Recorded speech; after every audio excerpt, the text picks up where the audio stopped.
Hello. Welcome back.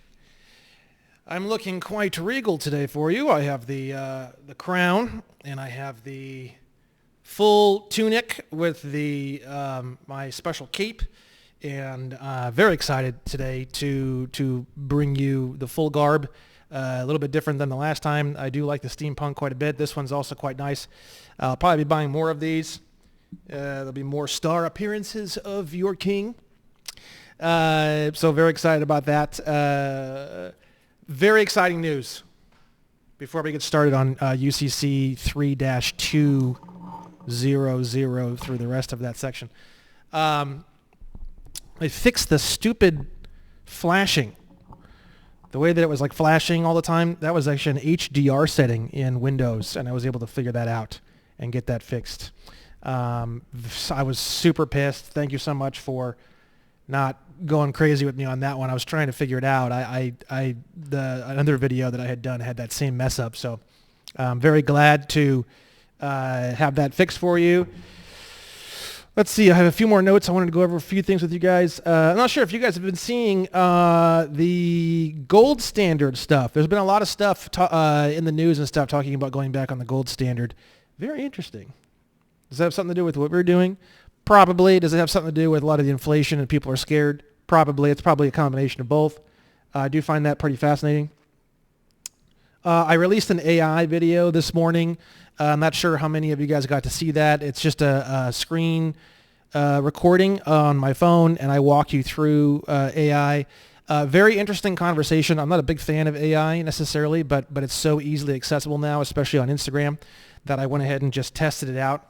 And I was really, really impressed, actually, with the things that came up. And I actually learned some things myself that were very fascinating. So highly recommend you check that out. It's a 20-minute video on my YouTube. Let's see, what other quick news? We just finished today, we just completed a completely new program for onboarding our clients. There is a client that is onboarded, but we haven't actually got him rolling yet. We put a pause on everything. That pause is now being removed. We have completely redeveloped all of the procedure that we're doing. We have completely redeveloped the way that we're going to be serving documents, every single part of the process, besides obviously the negotiable instruments. That part's perfect. Everything else has been needing work.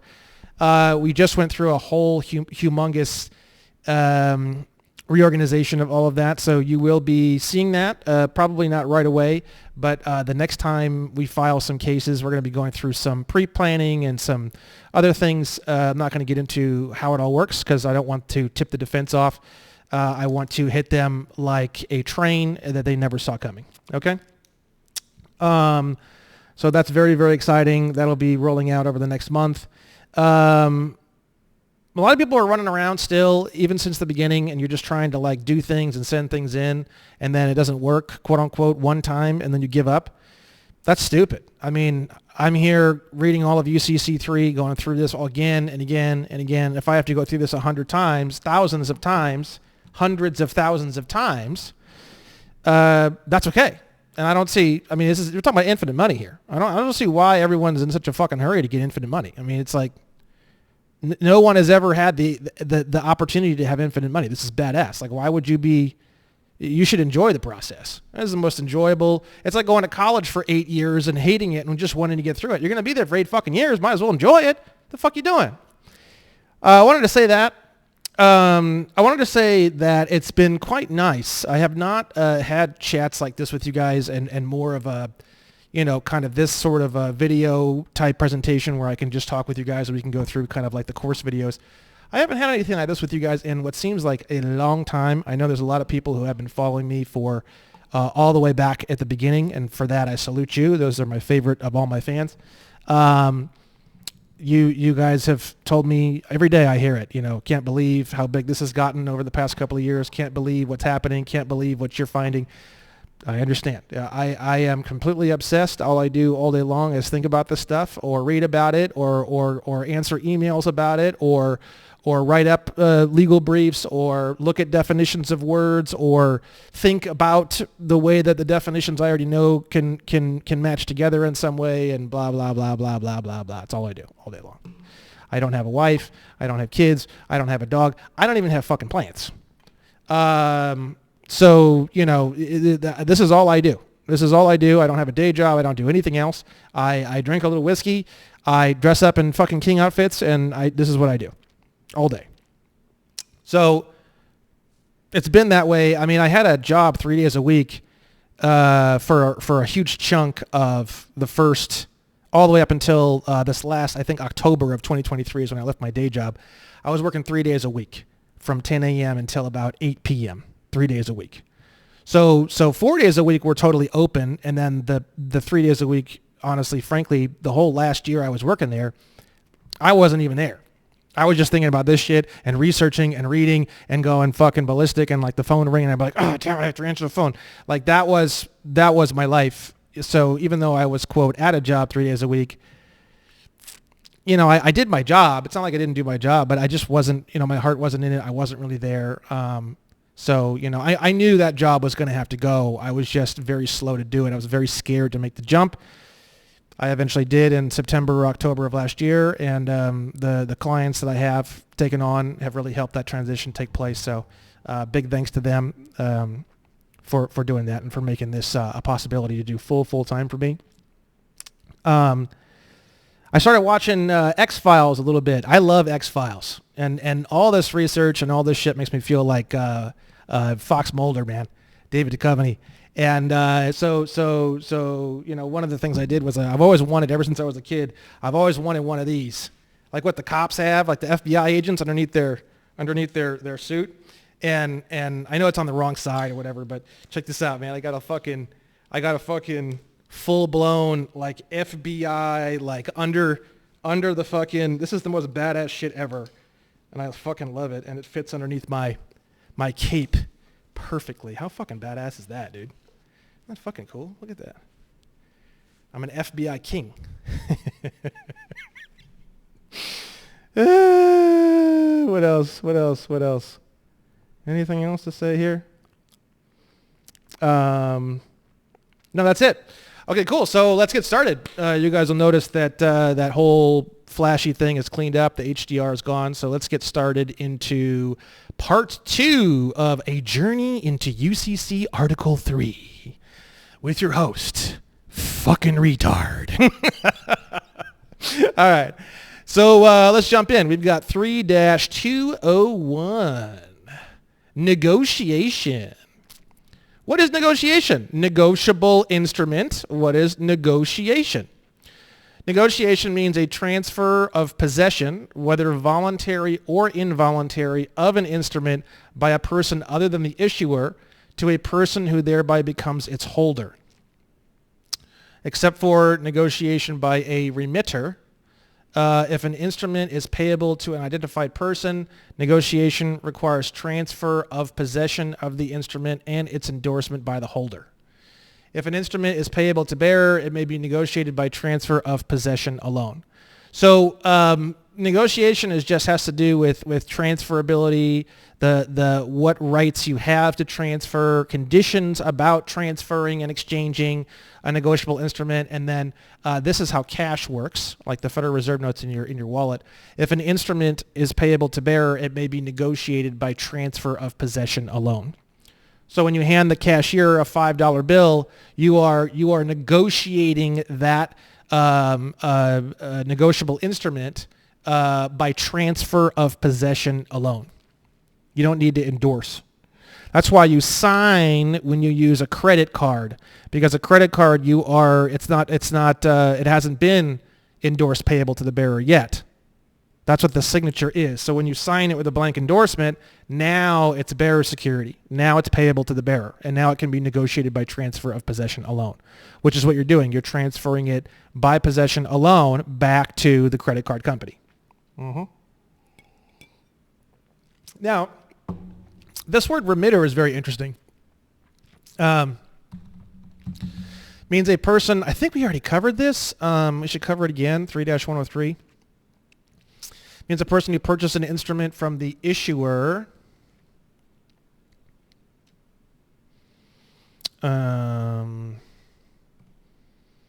if the instrument is payable to an identified person rather than the purchaser. It's funny that a lot of bills that you get from different companies and stuff, they say remittance section or remittance. It's kind of interesting. They're not assuming it's theirs already, because it's not. It's not until you negotiate it back with a blank endorsement, which is what typically happens, right? That's negotiation.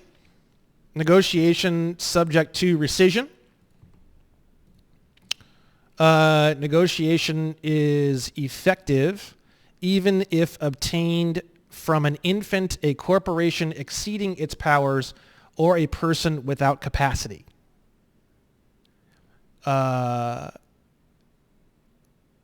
It's also effective by fraud, duress, or mistake.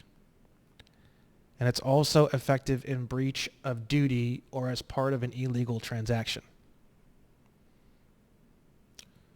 Okay, that's interesting. Negotiation subject to rescission. To the extent permitted by law, negotiation may be rescinded or may be subject to other remedies, but those remedies may not be asserted against the subsequent holder in due course or a person paying the instrument in good faith and without knowledge of facts that are a basis for rescission. So as far as I can tell, this is kind of a lot of what I do in a lot of my lawsuits.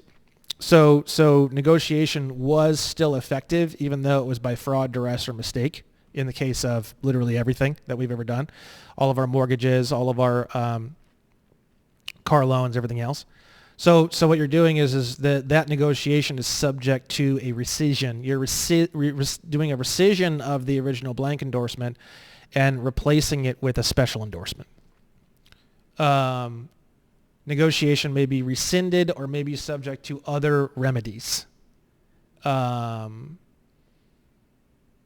that's kind of like one of the main things that I'm trying to do, and that's one of the main things that a lot of the litigation is going to be getting into as we progress and as we get past all of these stupid procedural aspects that the bar cards are freaking out about right now, which is just their way of saying we have no fucking idea what he's talking about and we don't want to talk about it, just by calling me crazy or calling me a sovereign citizen or whatever other horseshit they're going to pull. We're going to handle every single one of these things that they pull on us, and we're going to keep everything they pull out and throw at us, we're going to handle it, and we're going to come up with a foolproof solutions that from here on forward, they can never, ever use that ever again. And we've already developed a lot of that based off of case one being dismissed.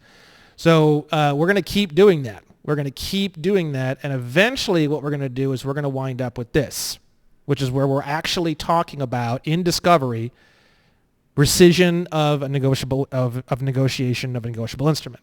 That's when things are going to get interesting, because you're going to see a lot of information come out of that no one's ever seen before. And honestly, it's one of those kinds of cases that if it does get thrown out and it goes to appeals and it gets thrown out, it's one of those things that's so crazy, it's so fascinating, and there's so little information, if not no information found anywhere. It could very, very, very well be one of the very small percentage of cases that the Supreme Court will actually pick up.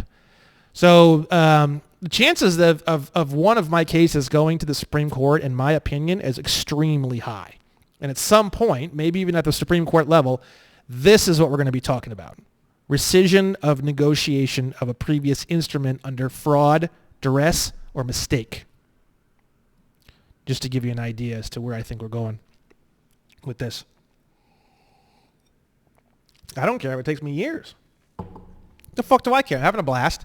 You guys are loving it. It's a fucking TV show practically at this point. And infinite money. It's infinite money. What do I give a shit if it takes 3 or 4 or 5 years of fucking nonstop work? I don't give a shit.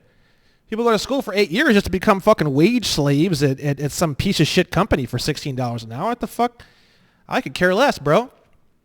I'm going to be thousands and thousands and thousands of times richer. Not that I even give a fuck, because obviously it's just so absurd where this is going that it doesn't even, money and currency and all this stuff doesn't even have any significance anymore. It just literally just doesn't mean, it's just paper. Literally, in my, like, emotionally, it's just fucking paper. Like, it means nothing. Like, I don't even need it.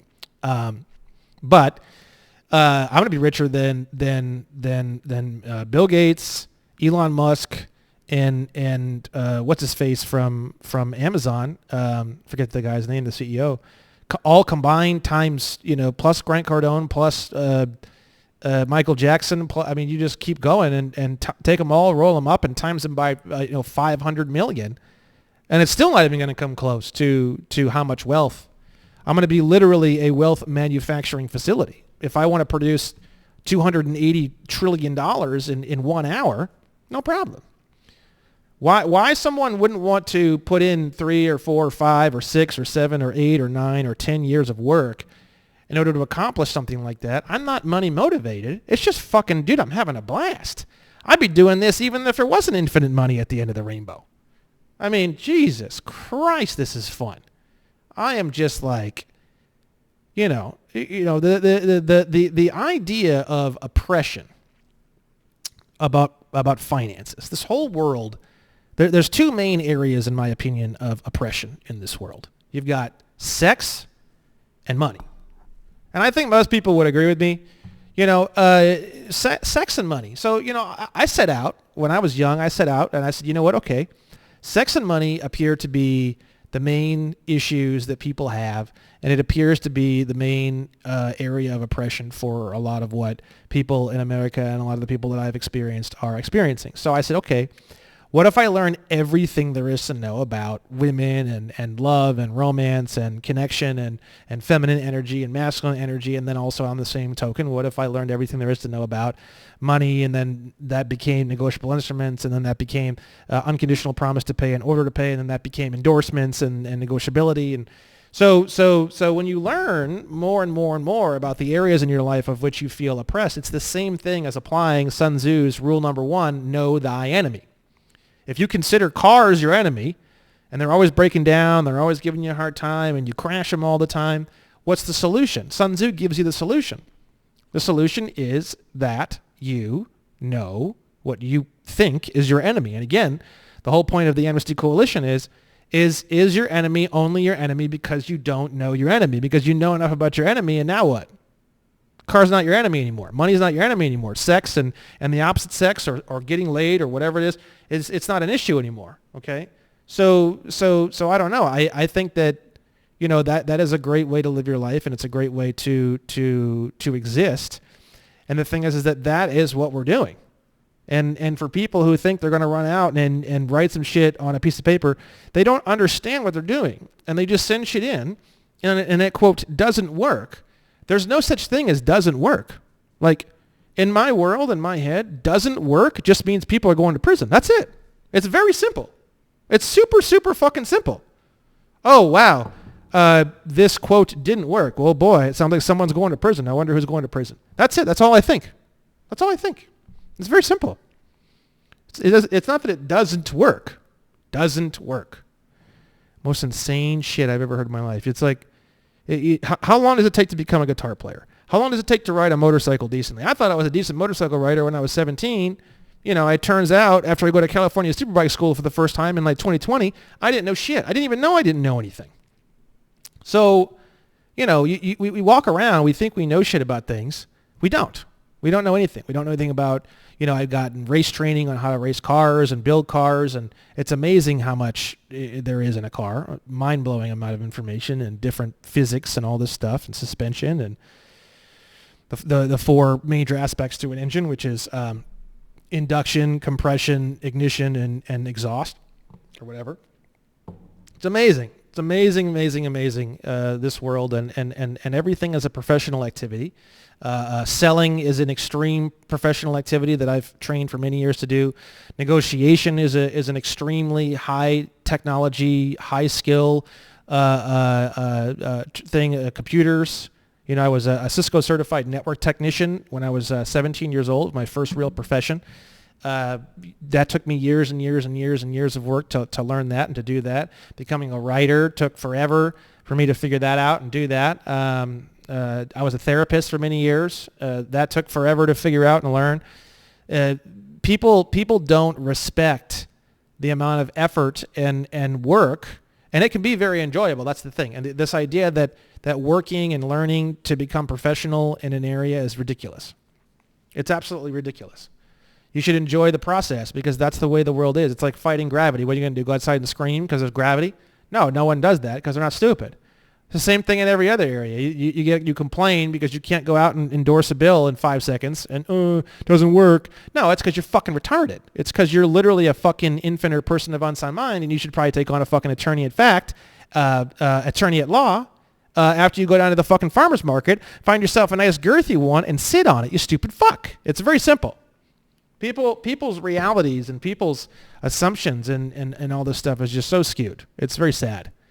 There should be more respect for this information. There should be more respect for becoming a professional in any area of life. Okay? So with that said, negotiation subject. That kind of went off on that because of this negotiation subject to rescission. It's a conversation we're going to have in the courts. This is a conversation we're going to have eventually. This is a huge flag in the ground. Once we start talking about rescission of negotiation and we start getting, that's when you're going to know Brandon's fucking close. Brandon is fucking close to some big fucking W's in the court system. Okay? We're not there yet. We're hardly even, we're on like the fucking 5-yard line, it seems like, which is okay. I'm okay with it. Okay? So, all right, UCC 3-203, transfer of instrument, rights acquired by transfer. An instrument is transferred when it's delivered by a person other than its issuer for the purpose of giving to the person receiving delivery the right to enforce the instrument.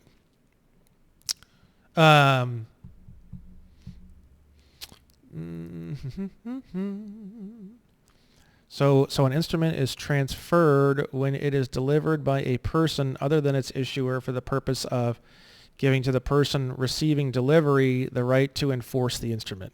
Okay.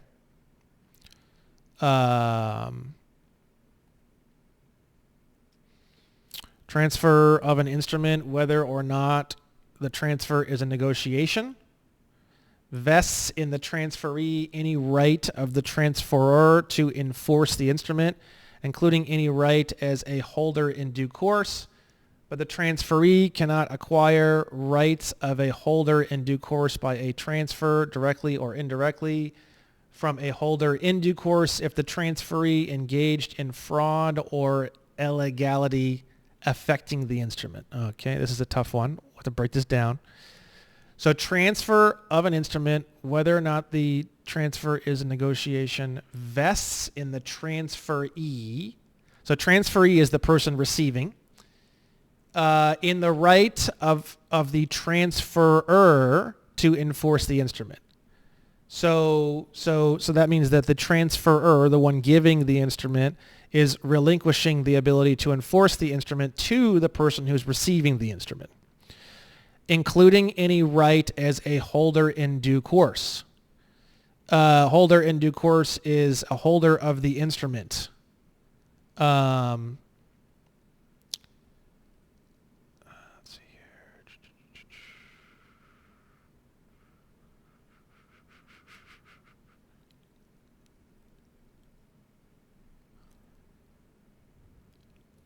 Person entitled to enforce.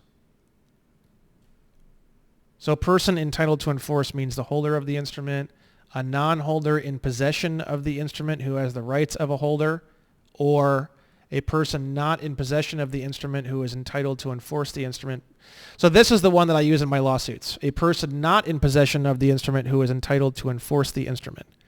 So because we're rescinding the original negotiation, it's as if it's mine now, but I'm not in physical, I don't physically possess it. Like Amex physically possesses all of the negotiable instruments on the account. So I'm the person entitled to enforce under subsection 3. That's the way a lot of my lawsuits are. Okay. So a holder in due course has all these rules, but it means the holder of an instrument under certain conditions. Not having forgery or alteration.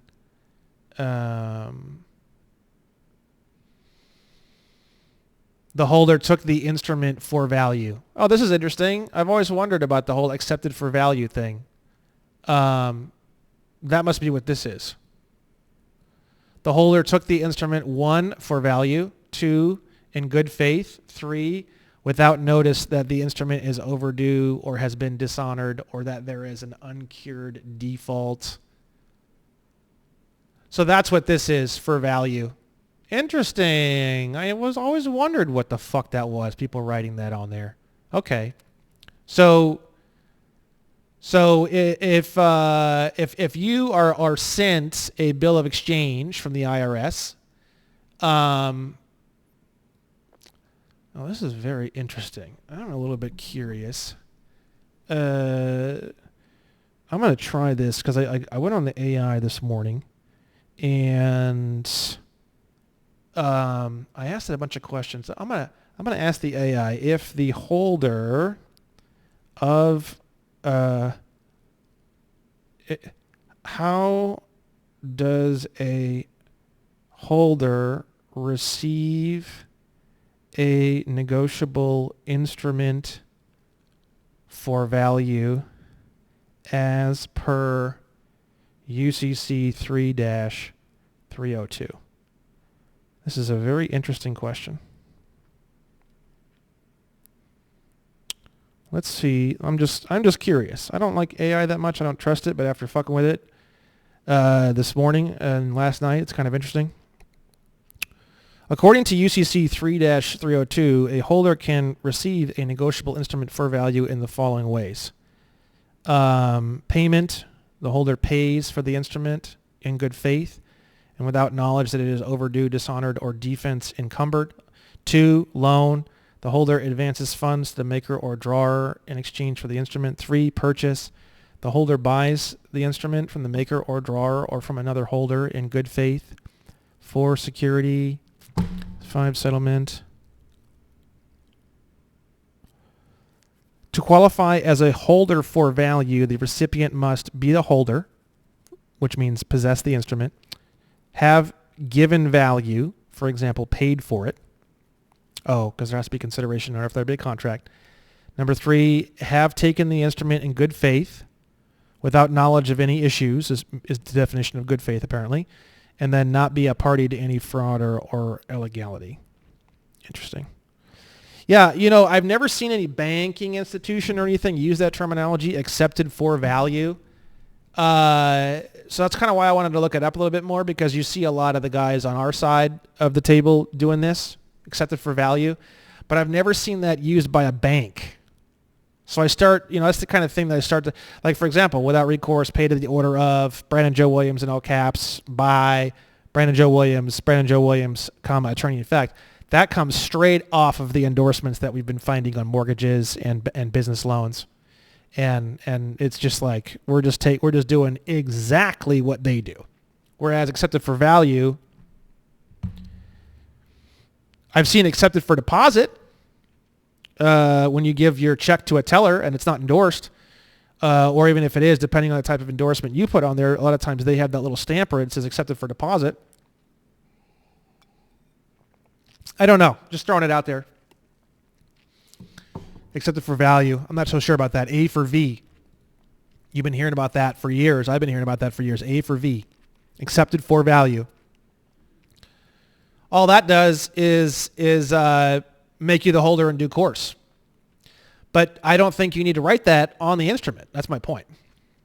I think that's just, if it's delivered, then that's it. You're the holder. I don't know. Holder means a person in possession of the instrument under good faith and not under fraud.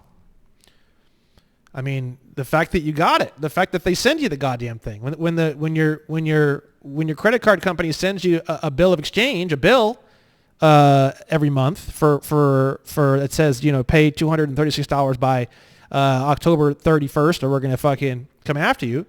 Pretty unconditional. When you go to your mailbox and you pull the little thing out of your mailbox, you're the holder because you took the instrument for value in good faith, and it's not a fucked up thing.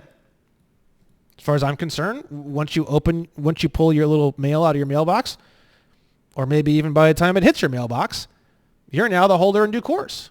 As far as I'm concerned. I mean, that makes sense to me.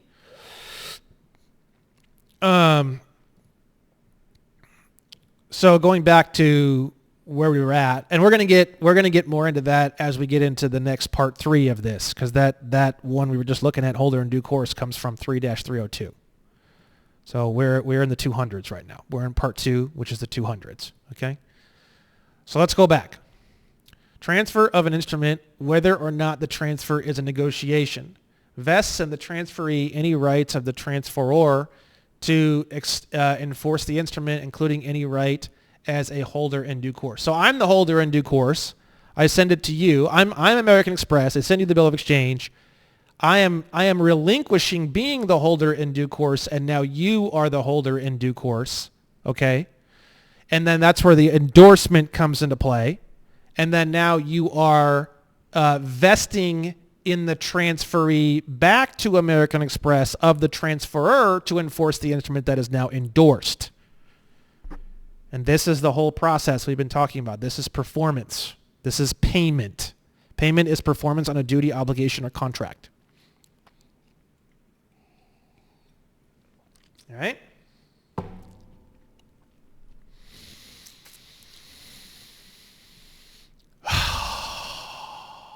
This is pretty fucking crazy, huh? We've been seeing bits and pieces of this all over the place. Now what we need to do, if we want it to work and we want to take it all the way through the courts, we have to figure it all out, piece it all together, and polish it and make it fucking perfect. That's what we have to do. It doesn't mean being a dumbass, writing some shit, sending it in, and then complaining. That's called an infant or person of unsound mind. The individual that you need to contact, if you are behaving that way or if you are thinking in that kind of a way, is you want to immediately and as rapidly as possible contact an attorney at law. That is the correct person you should be calling. Okay? Transfer of an instrument. We're going to read this again. Transfer of an instrument, whether or not the transfer is a negotiation, vests in the transferee any right of the transferor to enforce the instrument, including any right as a holder in due course, but the transferee cannot acquire rights of a holder in due course by a transfer directly or indirectly from a holder in due course if the transferee engaged in fraud or illegality affecting the instrument. Okay, this makes sense. And this is the same thing that they just showed us in holder in due course, right? About fraud and all that kind of stuff, right? So if I send you something and it's fraudulent in any way, then the person who's receiving it doesn't become the holder in due course, which I guess would mean, well, this is interesting. This kind of changes some things, I guess. Let's see. Transfer from holder in due course if the transferee engaged in fraud or illegality. It's an interesting conversation because, okay, my gears are turning. So when they set the mortgage document down in front of you and they say, sign here, Mr. Williams, and you sign with a blank endorsement, there's no fraud committed yet. There's no fraud until you say, whoa, hold on a second. Nobody ever was clear about the way this contract is written. Nobody ever told me about a blank versus a qualified versus a special endorsement. I call fraud. I claim fraud. Now we have fraud. So you become the holder in due course, and you are able to endorse the instrument. We're changing all the endorsements though, so it changes everything. So we're not saying there was fraud necessarily in the negotiation originally. We're saying there's actually fraud in the contract. And well, it's a bit tough. Something to think about.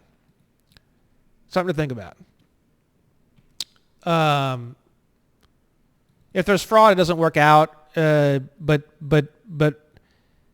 anyways, it's not fraud until you kind of say it's fraud, and then it's fraud because of a breach of contract, not necessarily because there was something actually fraudulent involving the actual negotiable instrument itself. Like within the confines of like, what is a negotiable instrument and how is negotiation and what is an endorsement? Like there's not really any fraud there necessarily.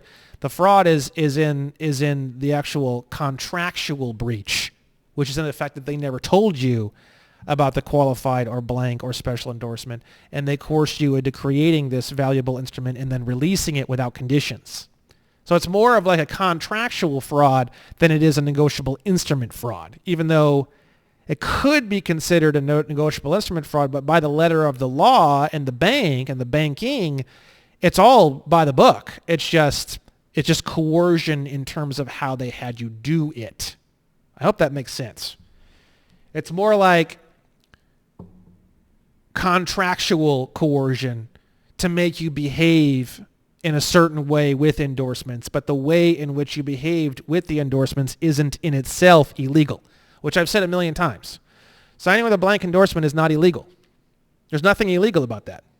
Now, you get in front of a jury and you explain all this to them, they're going to say, these fuckers stole your shit, and they stole all my shit, and I'm pissed.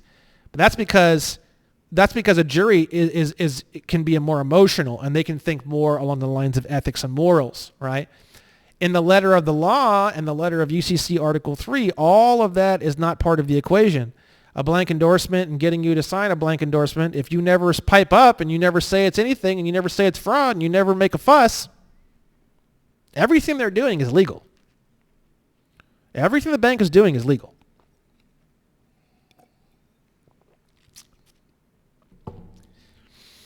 Just to be clear. People are like, oh, this is illegal, blah, blah, blah, blah. Well, it's actually not. Now, once you write a special endorsement on it and you state the payee, and then they come after you afterward, or if you write without recourse, and it's a qualified endorsement, and then they come after you afterward, now that is illegal. So you sign the document without recourse, you give it back, time goes on, they don't ever call you, which I have had reports of that, by the way. They just fucking disappear off the face of the earth, and your car's free, whatever. That's totally legal. Now, if you endorse without recourse, and then in a month they send you a bill of exchange, and you call them, and you want to be friendly, hey, the original instrument was endorsed without recourse, so I'm not sure why you're sending me a bill of exchange, because the thing is that performance on this is not required. I just want to let you know I'm not going to be performing on this bill of exchange because I don't need to, because you accepted the original negotiable instrument endorsed without recourse. So I'm not sure if you're just fishing or what you're trying to do, but I just want to let you know. And then you'd also send them, some kind of affidavit.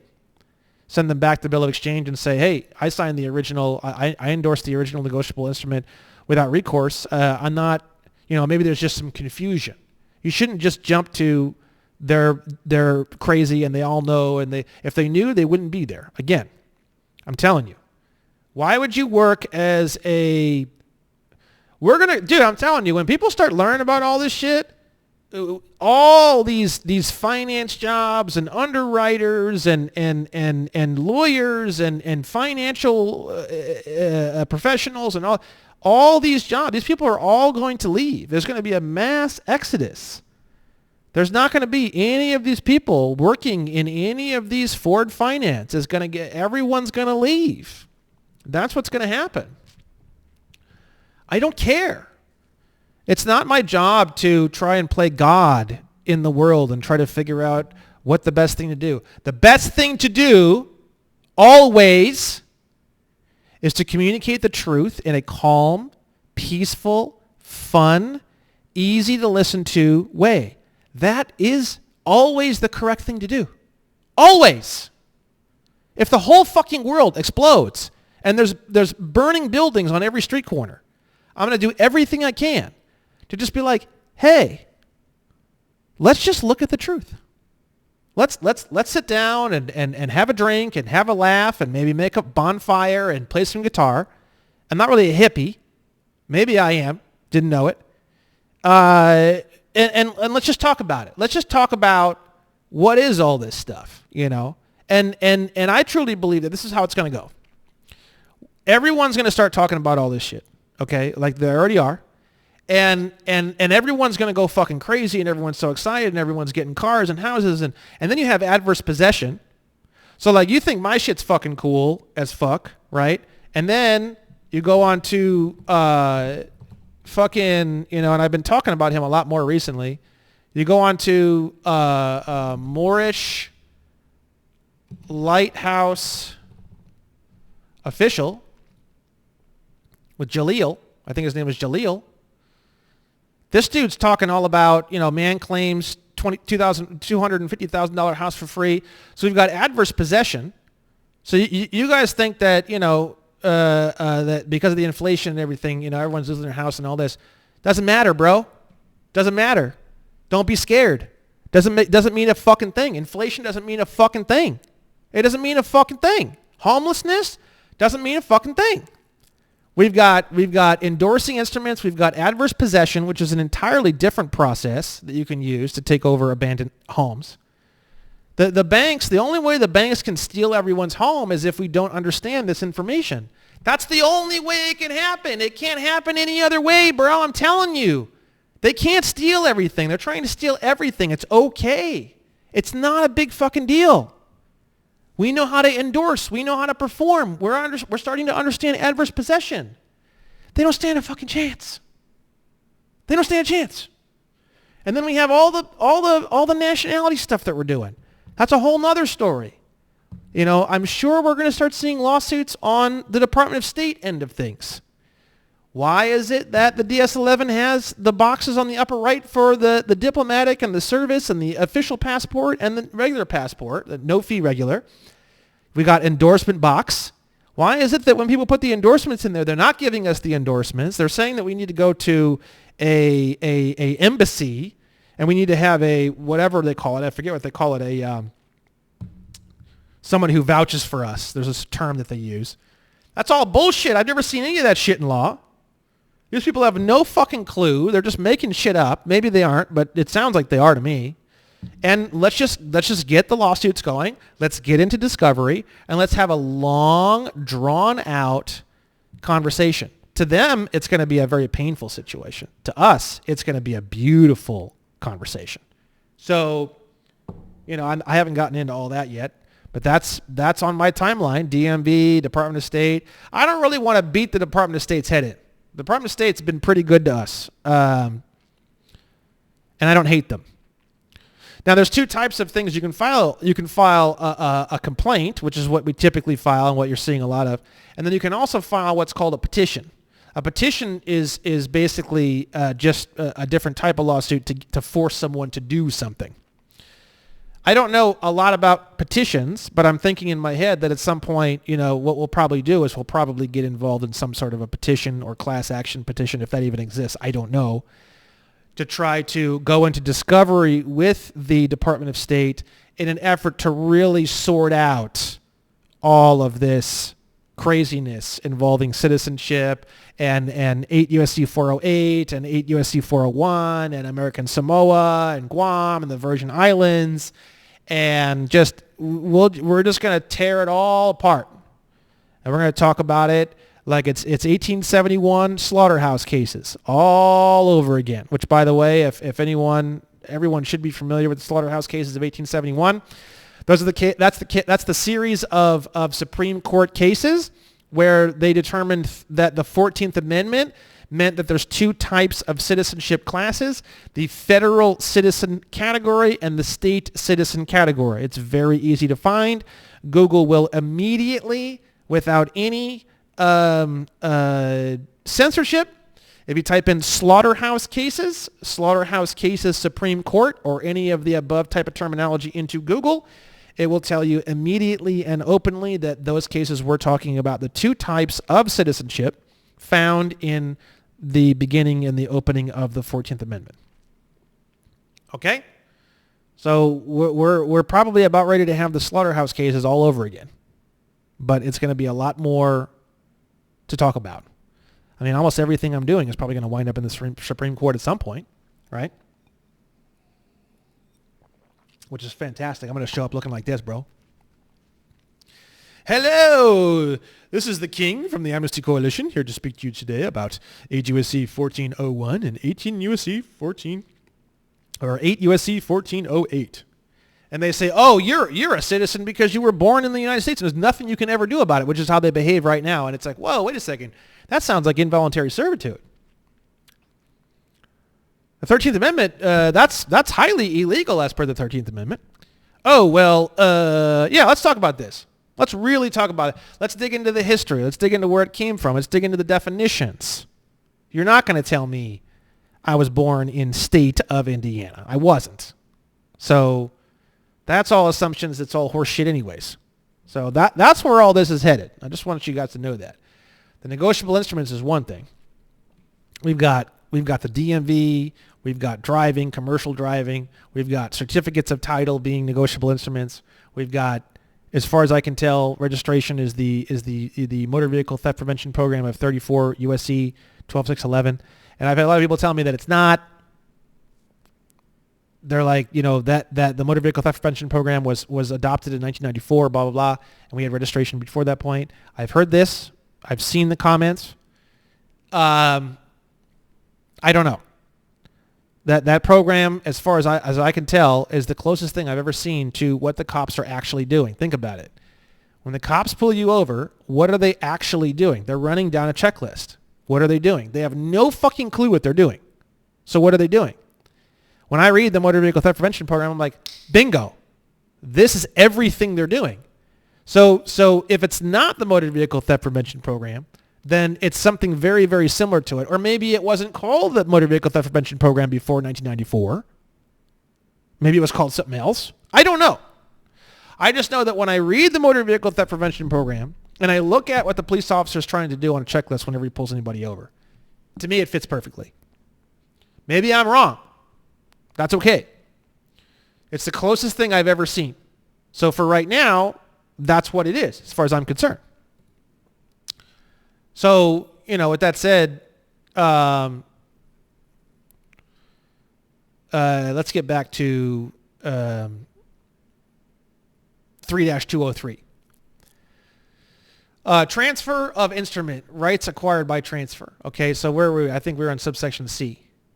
Unless otherwise agreed, let me just, if an instrument is transferred for value and the transferee does not become a holder because of lack of endorsement by the transferor, interesting, the transferee has a specifically enforceable right to the unqualified endorsement of the transferor,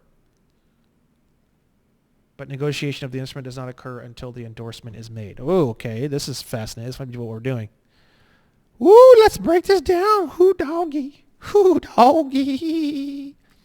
Unless otherwise agreed, if an instrument is transferred for value and the transferee does not become a holder because of lack of endorsement by the transferor, the transferee has a specifically enforceable right to the unqualified endorsement of the transferor. But negotiation of the instrument does not occur until the endorsement is made, unless otherwise agreed. If an instrument is transferred for value, the transferee does not become a holder because of lack of endorsement by the transferor. So this is what it's saying. You send me a negotiable instrument that doesn't have any horse shit on it. It's not fraudulent, and it's in good faith. And you don't endorse it. There's no endorsement on it from you to me. Then I have a enforceable right to the unqualified endorsement of the transferor.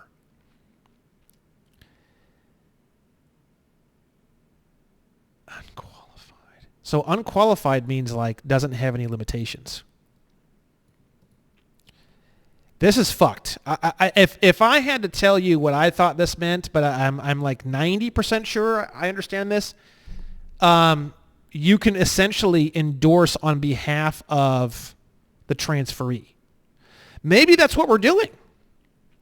Maybe when they send us the bill of exchange and they don't put an endorsement on it, we're endorsing on their behalf. I don't know. It's something like that. Unless otherwise agreed, if the instrument is transferred for value and the transferee, meaning the sender, I'm sorry, that's the receiver. So let me replace some of these words. Unless otherwise agreed, if an instrument is transferred for value, which doesn't seem to mean much, and the sender does not become a holder because of lack of endorsement by the sender, the receiver has a specifically enforceable right to the unmitigated endorsement of the sender. But negotiation of the instrument does not occur until the endorsement is made. This is a tough one. I would probably say if the sender doesn't endorse it and you receive it, you have the power to endorse on behalf of the sender and yourself, essentially. Like you're basically the king. You got the fucking king crown and the fucking cape and the tunic. I don't know if I'm wrong. Tell me. I don't know. That's what I get from this. I'll read this again. I read all this shit a million times, and it might seem in this video like I haven't. You guys think I'm fucking perfect. You guys think I've got an IQ of like 487,000. You guys think that I read this shit one time and I just like fucking hover into the air, and my body turns into like fucking energy, and I just like drift into the atmosphere and I become one with the heavens, and there's fucking plants and tulips, and there's bunnies, and there's music and violins and cellos, and that's just not how it is. I mean, sorry to burst your bubble.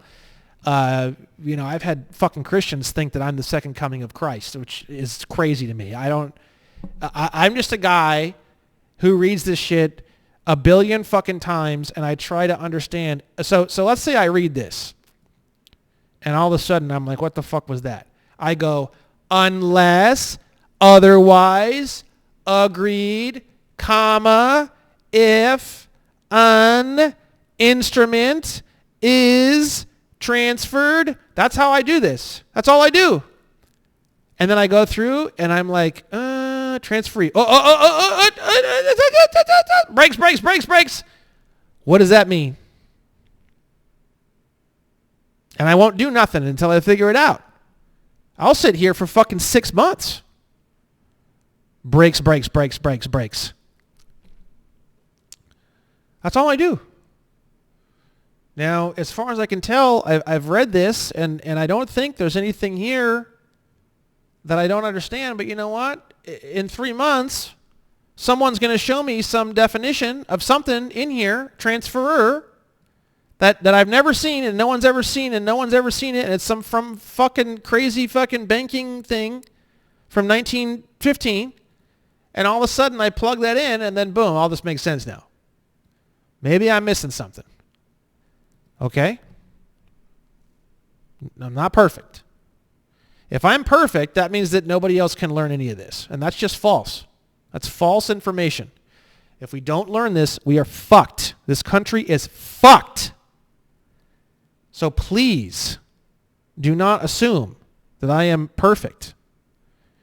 We have to learn this. We have to read it as many fucking times as we need to.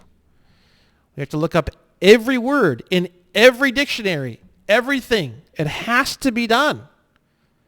There's so much homeless. There's so much insanity. Rent is $2,000 a month. Everything is out of control. They're talking about putting everything back on the gold standard. We have to keep going. This is what's going to happen. We have to get everything. I mean, I don't like telling people what to do. If we keep going, we're going to get back on the gold standard.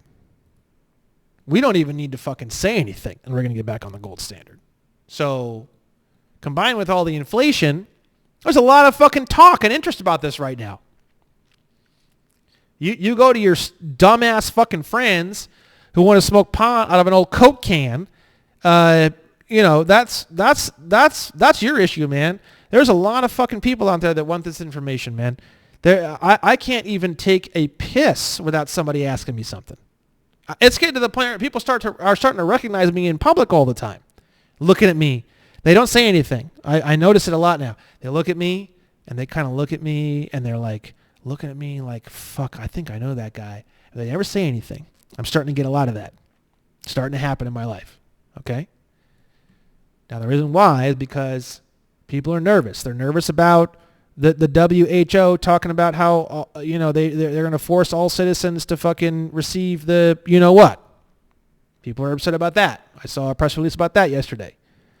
People are upset about runaway inflation. Can't afford anything. Schools are fucked. People are worried about that. A lot of things happening.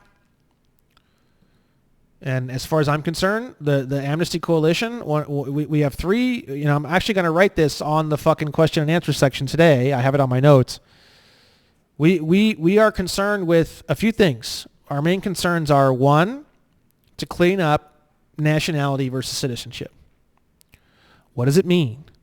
People have the right to choose, as per Article 15, Section 2 of the UN Declaration of Human Rights. And you say the UN's biggest piece of shit in the world. I got it. They wrote the goddamn thing. We're going to hold their feet to the fire to fucking follow it. Okay? Everyone has the right to change their nationality whenever they want.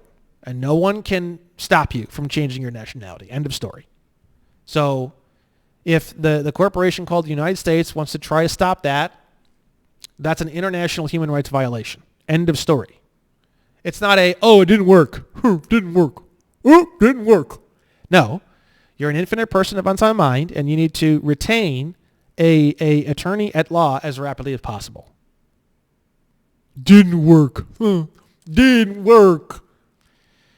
There's hicks that don't have any teeth that are living in the middle of nowhere that have more brain cells to rub together than you do. Didn't work. Didn't work. Didn't work. Fucking retard. Infant or person of unsound mind. Okay? Call a bar cart. They can help you. Don't call the hospital. They can't help you. The bar cart is who you should call. Call the bar cart. Okay? Section D. If a transferor purports to transfer less than the entire instrument, negotiation of the instrument does not occur. The transferee obtains no rights under this article and has only the rights of a partial assignee. That's interesting.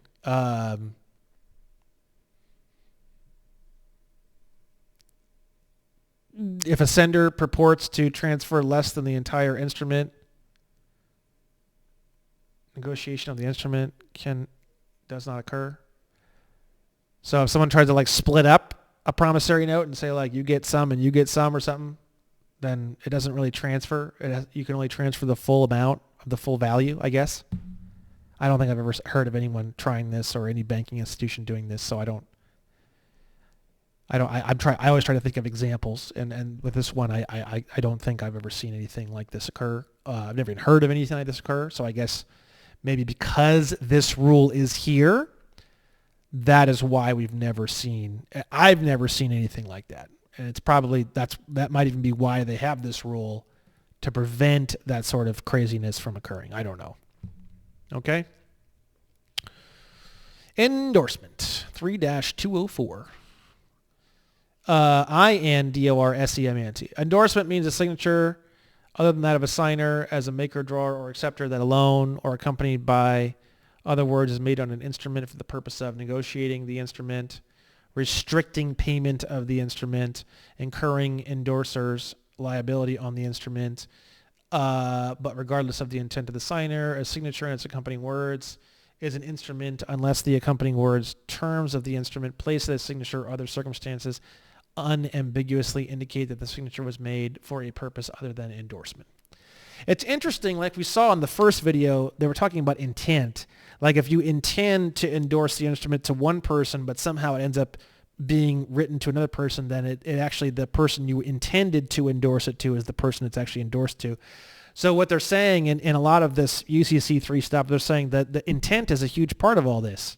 And whatever the intent is, even though whatever ended up getting on the paper might be a little bit different, whatever the original intent was is always going to be what the instrument or the negotiation is going to be, which I find interesting because it's just like in law, intent is a huge part of law. Intent is the difference between manslaughter and murder, for example, right? So for the purpose of determining whether a signature is made on an instrument, a paper affixed to the instrument is part of the instrument. So that's interesting because, like we've seen before, what is an allonge?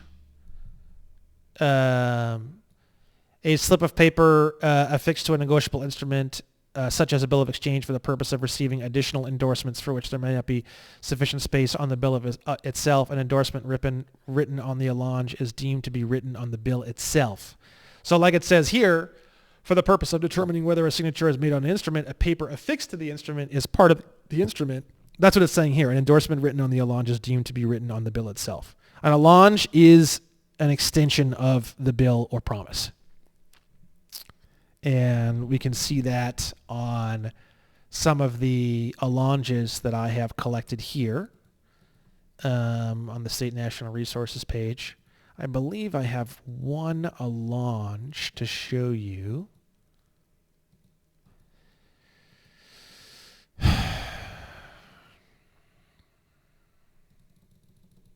Here we go. God damn it. Allonge to promissory note. Very simple. It's got all the same info. So this is considered now, when it's attached, it fuses to the bill of exchange or promissory note. That's essentially what they're saying here and what they're saying here. So if you see an allonge, it's real. It's literally fused to the original negotiable instrument. Okay? Endorser means the person who makes an endorsement. For the purpose of determining whether the sender of an instrument is a holder, an endorsement that transfers a security interest in the instrument is effective as an unqualified endorsement of the instrument.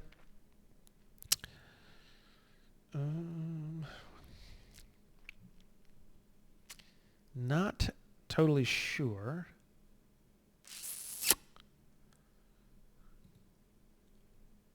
An endorsement that transfers a security interest in the instrument is effective as an unqualified endorsement. Not totally sure what that means. That this might be something sort of like what you see on a certificate of title. Your name is listed as a registered owner, which means you have a security interest in the vehicle. If that's what they're talking about here, then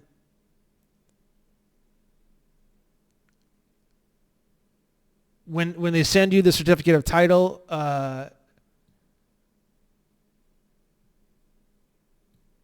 that particular aspect of security interest is effective as an unqualified endorsement of the instrument. But I guess that instrument would only give you that specific qualified, I don't know. I don't totally know on this one. I think it means that if you have a 10% stake and we send you a negotiable instrument that says 10%, then that negotiable instrument is that 10% fully or something. I don't totally know what this one means. Okay. If an instrument is payable to a holder under a name that is not the name of the holder, endorsement may be made by the holder in the name stated in the instrument or in the holder's name or both. If an instrument is payable to a holder under a name that is not the name of the holder, endorsement may be made by the holder in the name stated in the instrument or in the holder's name or both. Okay, so if someone intends to send you, let's say you get a certificate of title and they intended to send it to you, which is obvious, but there's a misspelling of your name, or for a lot of women, it's like the incorrect maiden name or last name. It says here, endorsement may be made by the holder in the name stated or in your actual name or both. But signature in both names may be required by a person paying or taking the instrument for value or collection. This is interesting. I get a lot of questions about this. Oh, I got this name and my birth certificate was spelled wrong and I this and that. So what this is saying, and this might clean up the whole subject actually. This is very, very fascinating. I hope a lot of people realize how important this one actually is. If I get a negotiable instrument and it says Brandy Joseph Williams, I can endorse the instrument and I would sign both names, Brandy Joseph Williams and Brandon Joe Williams. And then maybe I would have like a little star and it would say correct name equals Brandon Joe Williams. And that would actually endorse the instrument. A lot of people are freaked out. They're like, oh, do I need to change my name? Do I need to go through a name change? Do I need to do all this? I didn't have the answer to that, so I always tell people I don't know. This, I believe, is probably the answer to that question. If there are any certs of title, marriage licenses, driver's licenses, anything under the sun, moon, and stars, if it's got the wrong name on it, but the intent was to have it sent to you for sure without question.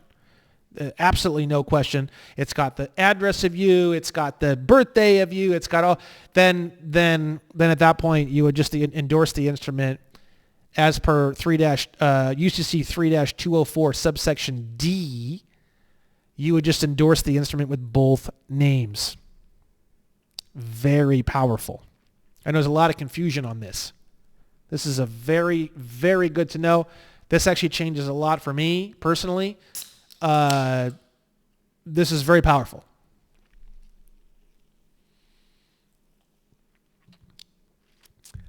This is very nice teaching you guys because I'm having to really critically think on this. This is the one in my 10-minute video talking about the special and the blank endorsement. You guys have already seen this one. If an endorsement is made by the holder of an instrument, whether payable to an identified person or payable to bearer, and the endorsement identifies a person to whom which the instrument is payable, it is a special endorsement. Special endorsement states the payee. When specially endorsed, an instrument becomes payable to the identified person and may be negotiated only by the endorsement of that person. Good. That's actually pretty simple. If an endorsement is made by the holder of an instrument and it is not special endorsed, meaning it does not state a payee, it is a blank endorsement, which is what everyone does. When endorsed in blank, an instrument becomes payable to bearer and may be negotiated by transfer or possession, by transfer of possession alone until specially endorsed, which is interesting. I probably read this 100 times, but now I'm starting to really get it. When endorsed in blank, an instrument becomes payable to bearer and may be negotiated by transfer of possession alone until specially endorsed. The banks special endorse it. They state the payee, bam, right away.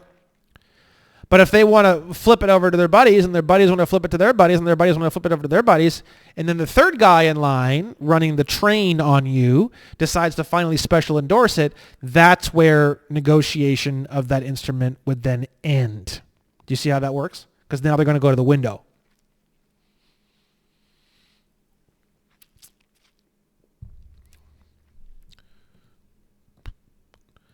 The holder may convert a blank endorsement that consists only of a signature into a special endorsement by writing above the signature of the endorser words identifying the person to whom the instrument is made payable. And that's what we're doing. Paid to the order of Brandon Joe Williams. The holder may convert a blank endorsement. Interesting. That might actually be applicable to my lawsuits too. Convert a blank endorsement. You would need to be the holder though.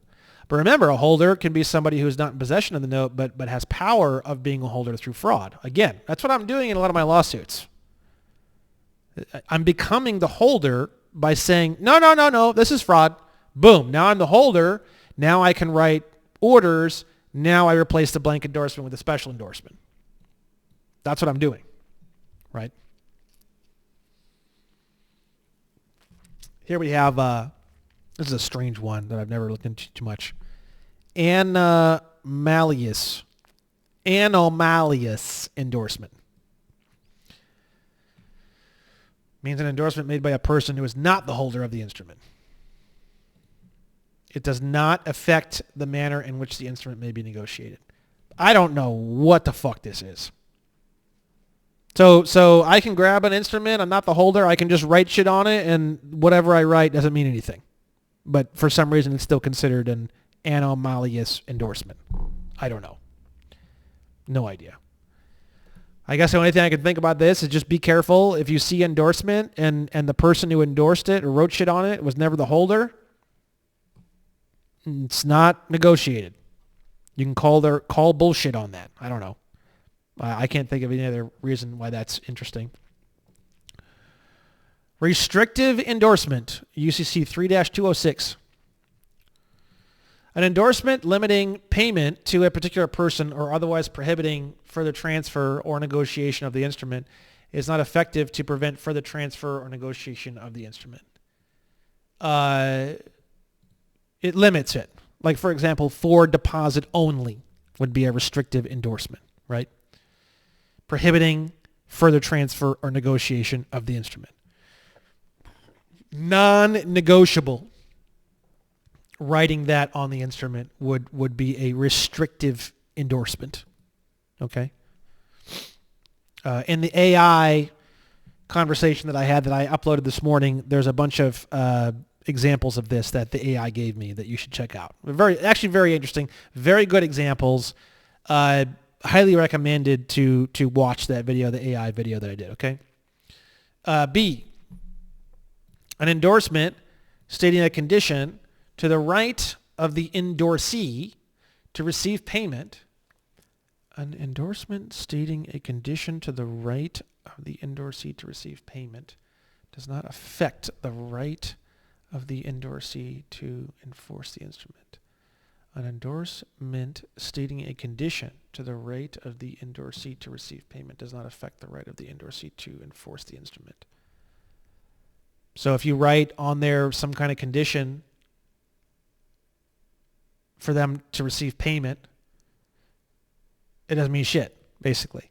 That's because the in order to be a negotiable instrument, it has to be unconditional. It can't be conditional.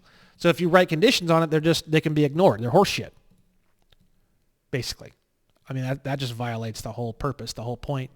A person paying the instrument or taking it for value or collection may disregard the condition, and the rights and liabilities of that person are not affected by whether the condition has been fulfilled. Now, actually, this is very interesting. I've known this, and I've read this many times, but now here I am teaching you guys, and it gets my head going like a goddamn motorcycle.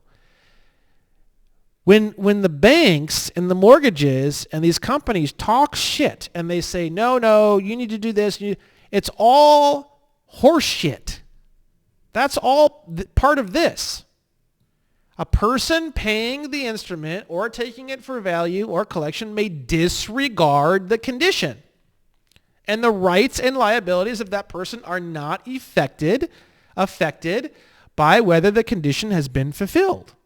So don't argue with them about this stuff. Just ignore them. Everything they say is horseshit. You can use this. 3-206 subsection B. Use this in litigation. Any condition they give you. No, Your Honor, they stated a condition for me as the endorsee to receive payment, and that does not affect the right to for the endorsee to enforce the instrument. And actually, as per UCC 3-206 subsection B, I can disregard that condition, and the rights and liabilities of myself are not affected by whether that condition has been fulfilled. It's just, fuck you. Everything you say is cocksuckery. It's irrelevant. So if they start saying anything about anything, you would say, objection, irrelevant. And this is why. It's totally fucking irrelevant. Okay?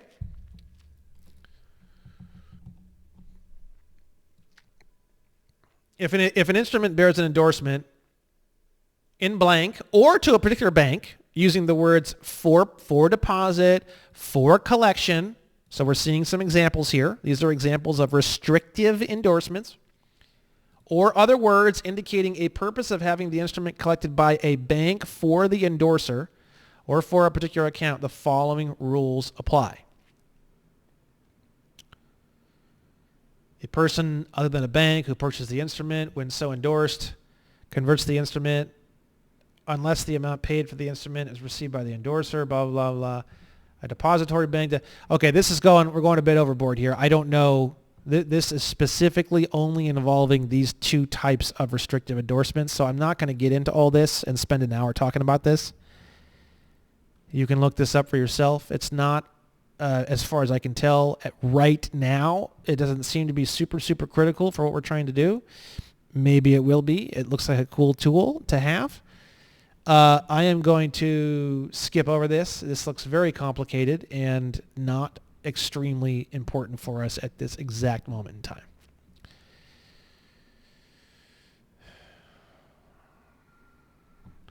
Except for an endorsement covered by subsection C, which is the one we just saw. If an endorsement bears an instrument using words to the effect that payment is to be made to the endorsee as agent, trustee, or other fiduciary for the benefit of the endorser or another person, the following rules apply. So this is if the endorsement says that payment on the negotiable instrument is to be made to the person receiving this as agent, trustee, or other fiduciary. So, okay, wait, hold on.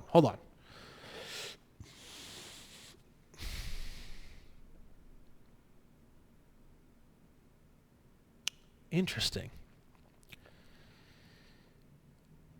So, person purchases the instrument from the endorsee or takes the instrument. This is interesting. This is kind of blowing my mind a little bit. Hold on. So what I get from this, and it may be a bit of a stretch. Let's say, like for right now, in case number one, my client's about ready to get sanctions. Okay. Now let's say that my client is going to receive an unconditional order to pay. Okay. Now, reading this, what I think is we're going to take that unconditional order to pay from the court. We're going to endorse it, and we're going to make the payment of that endorsement payable to the court as agent, trustee, or other fiduciary for the benefit of my client, which is going to just rip their skull clean off. If we did that, then the payment from the Federal Reserve window would go to the court. And then from the court, it would be dispersed to the other client. I got some haters that are on my shit, and they're like, "Oh, Brandon's client's going to get sanctioned." Yeah, right. If you think the client's going to be paying out of some deposit account that he has at some bank or some trust, you're sadly mistaken. We're going to have some real fun. I guarantee you the case is going to get zipped up with what we're going to be doing. We are going to be performing on an unconditional order to pay. So you just watch. People think I'm in trouble. People think I'm getting lowered into the fucking soup, and I'm over here just laughing, bro. Laughing. We'll see what happens. We'll see. People think it's all over. People think the dominoes are fucking going down for Brandon Joe Williams, and oh boy, we're barely getting the party started. The drinks are just starting to flow, my friends. But I'm not sure on this last one. But that's probably what I would do on this last one. Okay, I'm not going to get into all the details on this. It's just a lot. I'm not going to. You can read that for yourself. The presence on an instrument of an endorsement to which this section applies does not prevent a purchaser of the instrument from becoming a holder in due course of the instrument unless the purchaser is a converter. Instrument of an endorsement to which this section applies does not prevent a purchaser of the instrument. Not totally sure on this one. I feel like we're kind of off in the weeds with these. I don't think that these are terribly critical to try to tear through right now.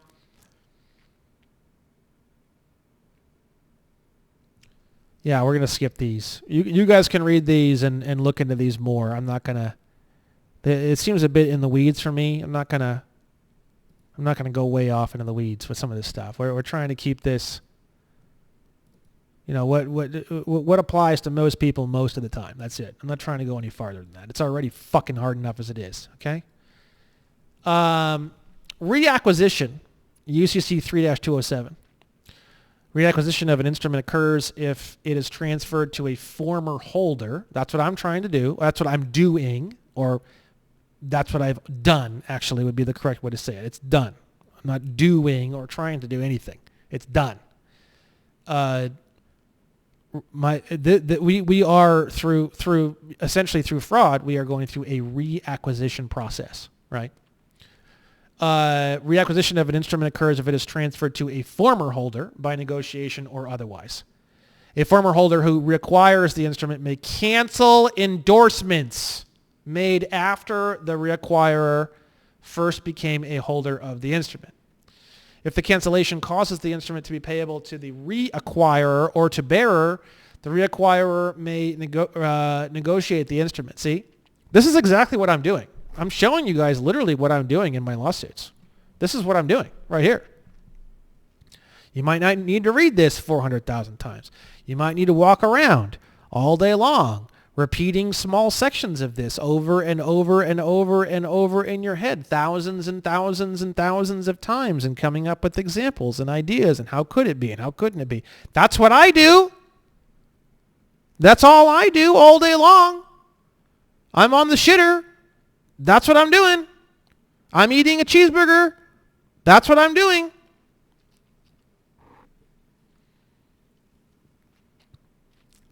If you want this, maybe that's what you're going to need to do. Okay?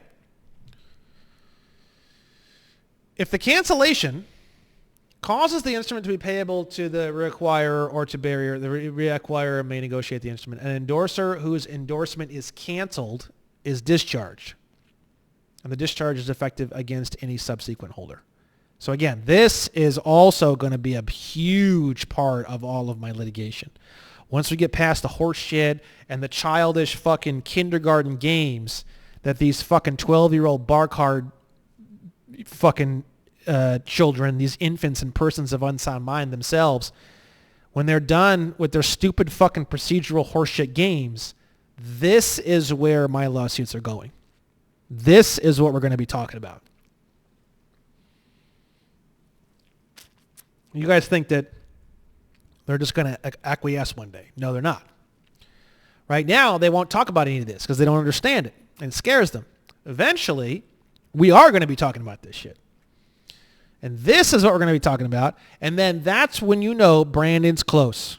Brandon's close. Once you start seeing the cases and they start talking about reacquisition and rescission and you start hearing about words like reacquirer. Once you start hearing these kind of words, you know Brandon is fucking on like the 98-yard line. I'm telling you. That's when you'll know. Don't get me wrong, they can call you and just settle any time. I think that's fucking dumb. I mean, if these defense attorneys really do want to play the game and they really do want to figure things out and they really don't want to go down without a fight, if I was on the defense, this is where I would take the conversation. This is where we'd be talking about. Okay? So you tell me you have a lawsuit that talks about this kind of shit. I've never seen it. I've never even heard of it. Maybe they don't want to talk about it. Okay, fine. Let's just settle then. I don't care. I want to talk about it. I think it's a fascinating subject. I want to understand. People comment on my shit and they say, Brandon, why are you trying to understand all this? It's the devil and la la la la. Know thy enemy. This all helps me. I feel great. I feel released from all oppression of the whole financial world. I have no desire to chase money. Money flows to me so easily. I control it with such ease. Money is bashing in my windows trying to get to me. And the reason why is because I respect it, I understand it, and I appreciate it, and I'm taking the time to learn it. Spend this much fucking time trying to learn about your woman, what she thinks, what she enjoys, why, her history, her past, what makes her giggle, her goals, her aspirations as a child, her career aspirations.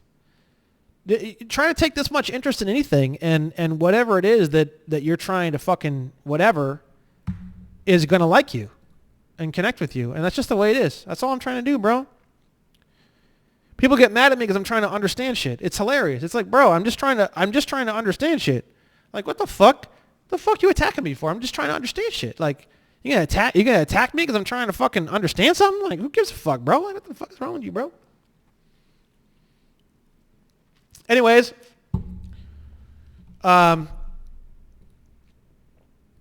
that's UCC 3-2XX.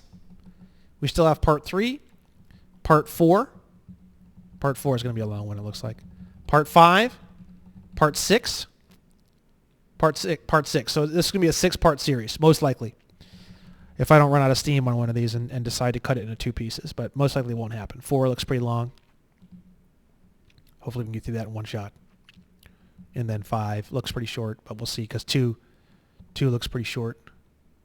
5 looks shorter. And then 6 looks pretty short.